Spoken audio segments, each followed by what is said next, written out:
YS family వార్‌లో YS Jaganmohan రెడ్డికి YS Sharmila ఊహించని twist ఇవ్వబోతుందా? Delhi కేంద్రంగా చేసుకొని షర్మిల జగన్మోహన్ రెడ్డికి చుక్కలు చూపించబోతోందా అంటే అవుననే సమాధానం ఇస్తున్నారు కొంతమంది రాజకీయ విశ్లేషకులు. ఇక ఇదే అంశానికి సంబంధించి మనతో మాట్లాడేందుకు ప్రముఖ మహిళా న్యాయవాది, జనసేన రాష్ట్ర అధికార ప్రతినిధి రజనీ గారు మనతో ఉన్నారు. మేడంతో మాట్లాడదాం. మేడం నమస్తే అండి. నమస్తే అండి. మేడం వైఎస్ ఫ్యామిలీ వార్‌లో షర్మిల జగన్మోహన్ రెడ్డికి ఊహించని ట్విస్ట్ ఇవ్వబోతోందా? ఢిల్లీ కేంద్రంగా చేసుకొని షర్మిల జగన్మోహన్ రెడ్డికి చుక్కలు చూపించబోతోందా? అంటే ఏం చెప్తారు?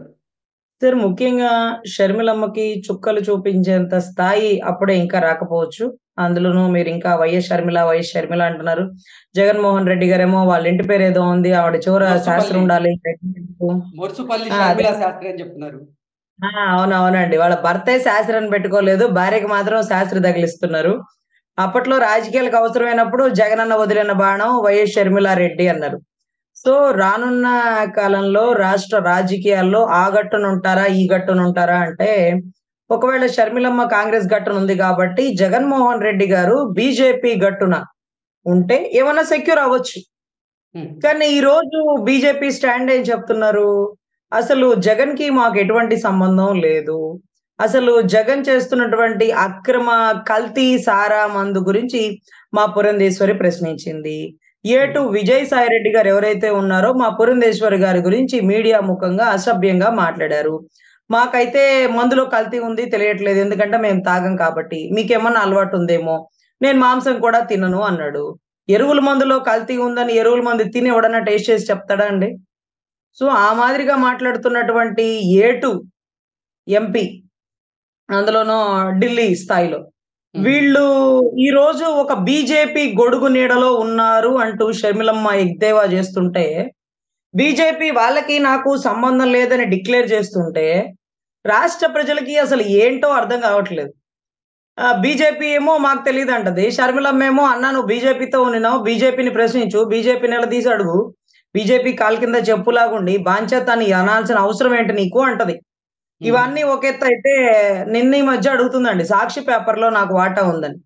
అవునమ్మా. అందుకనే సగం పేపరు మీ గురించే ప్రస్తావిస్తున్నారు. మీ వాటా ఉంది గాబట్టి.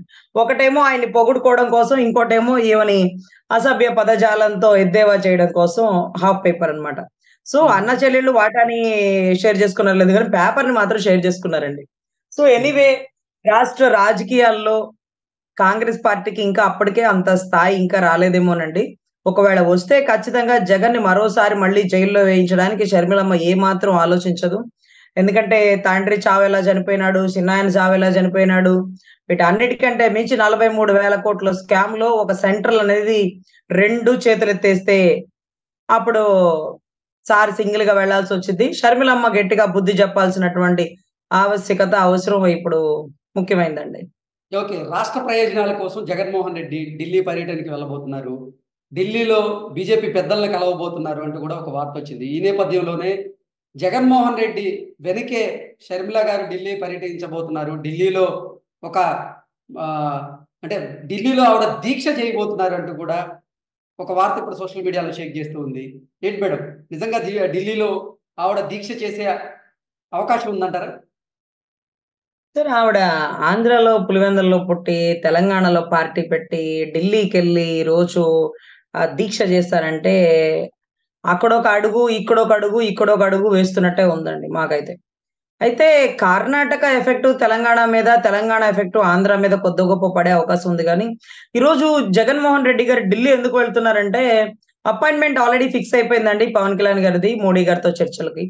అదే రకంగా ఈ చర్చలు కంప్లీట్ అయిపోతే చంద్రబాబు నాయుడు గారు గూడా మళ్ళీ ఢిల్లీకొచ్చేటటువంటి ఆవశ్యకత ఉంది. ముగ్గురు కలిసి ఒక కూటమిగా ఏర్పడి, ఎక్కడైతే హ్మ్. కలిసి ప్రయాణం చేసేస్తారేమోనన్న భయంతో, ముందుగానే గేట్ వాచ్‌మెన్ డ్యూటీ చేస్తూ అమిత్ షా గారినో, లేకపోతే మోడీ గారినో, మాకు కూడా ఒక అపాయింట్‌మెంట్ ఇవ్వండి. మేము గూడా ఒకసారి మాట్లాడుకోవాలి. మళ్ళోసారి కాళ్ళు పట్టుకోవాలి అనే పరిస్థితయితే తలెత్తుతది. ఎందుకంటే, ముఖ్యంగా ఆయన ఢిల్లీ ఎళ్ళేదేంటంటే, ఆహ్, రేపటి రోజు వాయిదా ఉందండి. వాయిదా అంటే వాయిదా కాదు. వాయిదా లాంటి వాయిదానండి. అవినాష్ హ్మ్. రెడ్డి గారి బెయిల్ క్యాన్సెల్ అయ్యే పర్వం ఉంది సుప్రీం కోర్ట్‌లో. వెన్ హ్మ్. అవినాష్ రెడ్డి గారి బెయిల్ క్యాన్సెల్ అయితే, ఆయన 4 కుమ్మి లోపలేస్తే, ఆయన నోరు విప్పి చెప్పే నిజం 9, 10. 8 హ్మ్. ఆయన, 9, 10 ఎవరు?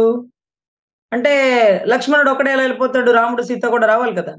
మళ్ళా ఉమ్. ఆంజనేయ స్వాముడు, మన సజ్జల బాబాయ్. సో, అందరూ మొత్తం కుటుంబ కథా చిత్రం కాబట్టి, రామాయణ మహోద్భేత కథనాల్లాగా వచ్చేస్తాయండి. సో, ఇక్కడ ఆయన ఆ బెయిల్ గురించి పోతున్నాడండి. ఆయనేమి స్పెషల్ స్టేటస్ కాదు. సార్ మీరు నాతో వస్తే వచ్చారు, లేకపోతే లేదు. అది మీ ఇష్టం. దయచేసి ఇక్కడ ఒక్కసారి కాపాడండి సార్ అంటూ ఒక అంటే పరం ఇక్కడ రజనీ అన్ గారు, ఇక్కడ మోదీ గారిని, జగన్మోహన్ రెడ్డి గారిని ఇరకాటంలో పెట్టేందుకే వైఎస్ షర్మిల గారు ప్రత్యేక హోదా పేరుతో ఢిల్లీలో ఒక దీక్షకు దిగబోతున్నారు.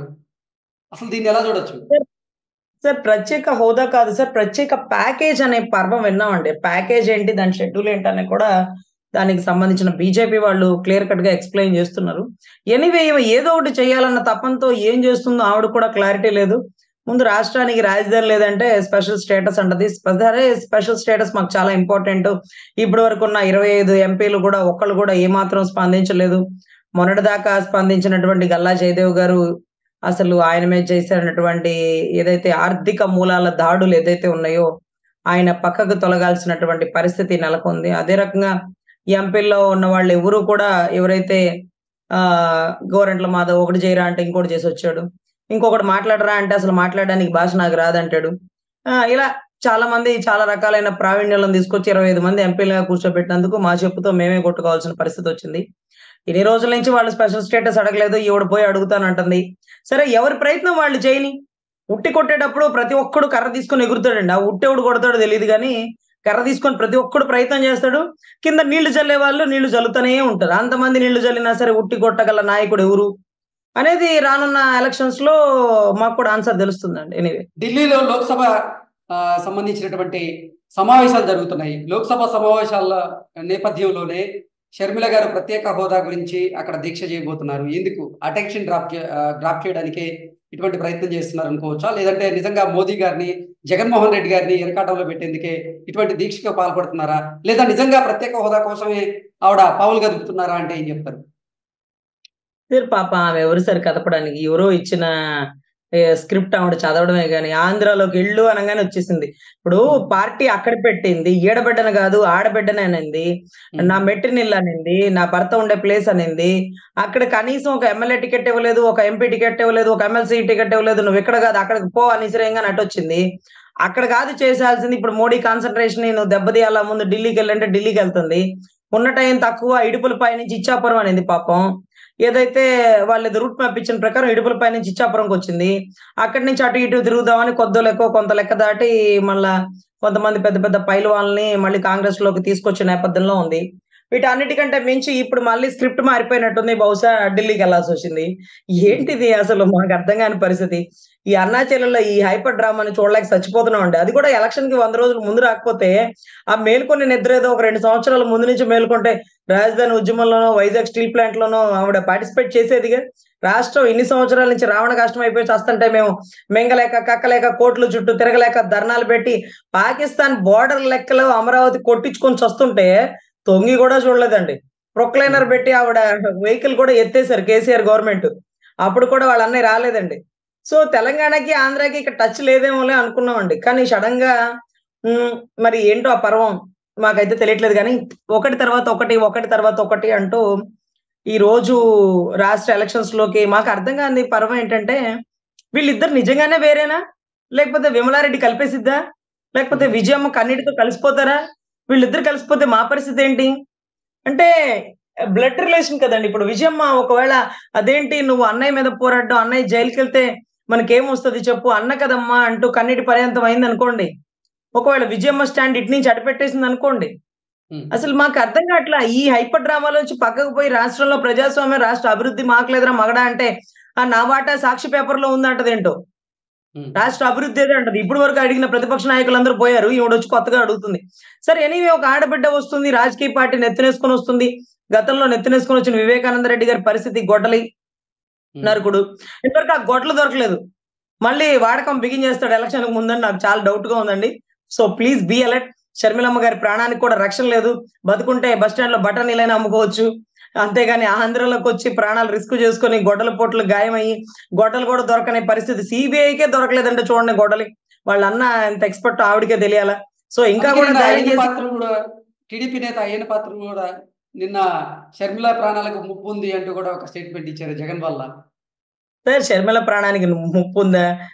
రాష్ట్రానికి ఒక నిప్పులాగా ఈవిడ వస్తుందా? ఇవన్నీ మాకు తెలీదు గానీ, ఎనీవే రాజకీయానికి ఏదైతే జగన్మోహన్ రెడ్డి గారికి అడ్డొచ్చిన ప్రతి ఒక్కడిని గుండెపోటుతో వేయడండి, గొడ్డలి పోటుతో వేస్తాడు. అది ఆల్రెడీ చూపిచ్చాడు. ముసలోడికి అన్ని గొడ్డలి పోట్లు అవసరమా అండి పాపం? కానీ నేను చంపితే ఎలా ఉంటదో తెలుసా? పాపం పెద్దాయన. ఆయనకు కూడా అన్ని గొడ్ల పోట్లేసావంటే రక్త చరిత్ర 1, 2, 3 ఒకేసారి చూసినట్టుందండి మాకు. అసలు 70 ఎంఎం సినిమా స్టోరీలాగా కనపడుతుంది ఇంతవరకు. ఇది తీయాల్సింది రామ్ గోపాల్ వర్మ అన్న. సినిమా ఏమన్నా తీస్తే రామ్ గోపాల్ వర్మ అన్నయ్య గారు తీయాల్సిన సినిమా ఇది. రక్త చరిత్ర 1, 2, 3 లాగా ఉంది. ఇంతవరకు గొడ్డలెక్కడా అని ఒక టైటిల్ పెడితే అద్దిరిపోతది. అట్లాంటిది అది తీయకుండా ఏంటో వ్యూహం అంటాడు. ఎవరు వ్యూహం ఎవరు పండించారో మాకేం అర్థం కావట్లేదండి.